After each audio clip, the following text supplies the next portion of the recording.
In this video, I'm gonna talk about URL and URL connection classes. First of all, what is an URL?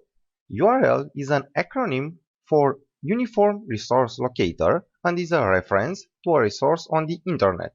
A URL has two main components: protocol identifier, HTTP is the protocol identifier, and resource name, example.com is the resource name.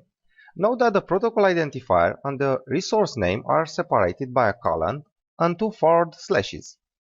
In Java, the URL class is used to represent resources on the World Wide Web.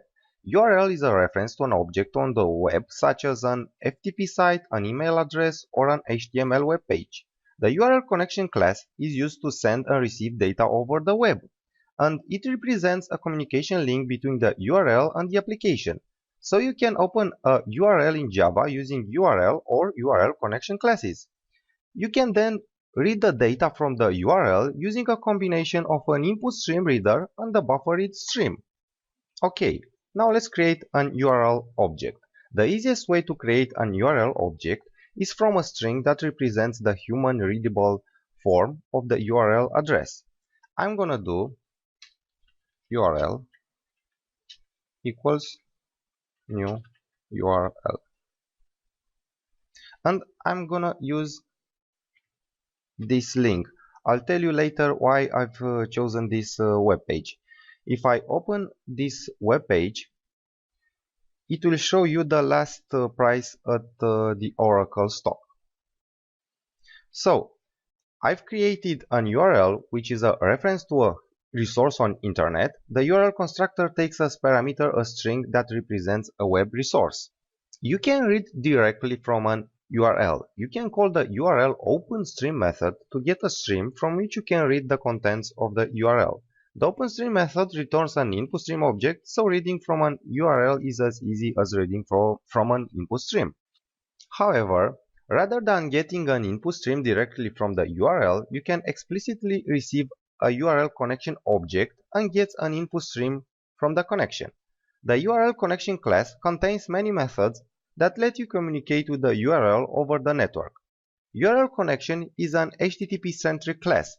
That is, many of its methods are useful only when you are working with HTTP URLs. So, after you've successfully created an URL object, you can call the URL object openConnection method to get a URL connection object. I'm gonna type URL connection. Let's say my URL equals URL.openConnection. The next step is to get a buffer reader from the URL. And now we are gonna use the readLine method to read the data from the URL, and inside the while loop we are gonna print the data. And now I suppose you are familiar with this way of reading from a connection or a file using a buffer reader. You have the while loop, the readLine method. The readLine method returns null if there is no more data, and inside the while loop print the data or process the data. I've explained in detail this mechanism in a previous lesson. Okay, now let me run the code. And what you can see here is the low-level HTML from the Yahoo Finance webpage.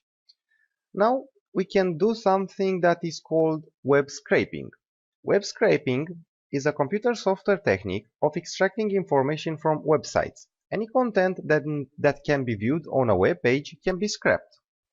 So what we are trying to find on this page? We are trying to find the last price at the Oracle stock. So right here you can see the stock price, and we can do right click, inspect element,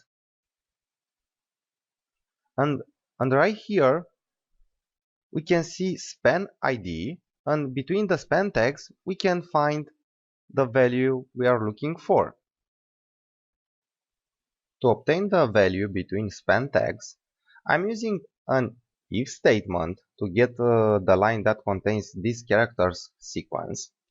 Here I'm using the contains method, which returns true if the input line contains the specified string.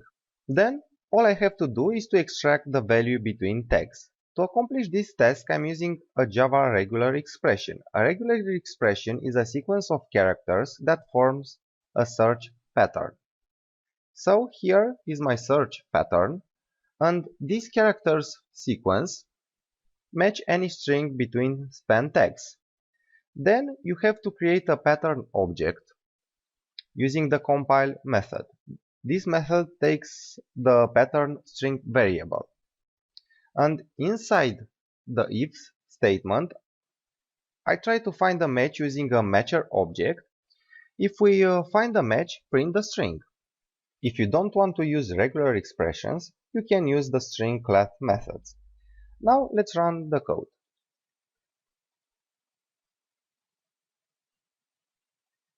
And the Oracle stock price value has been printed to the console. Thank you for watching.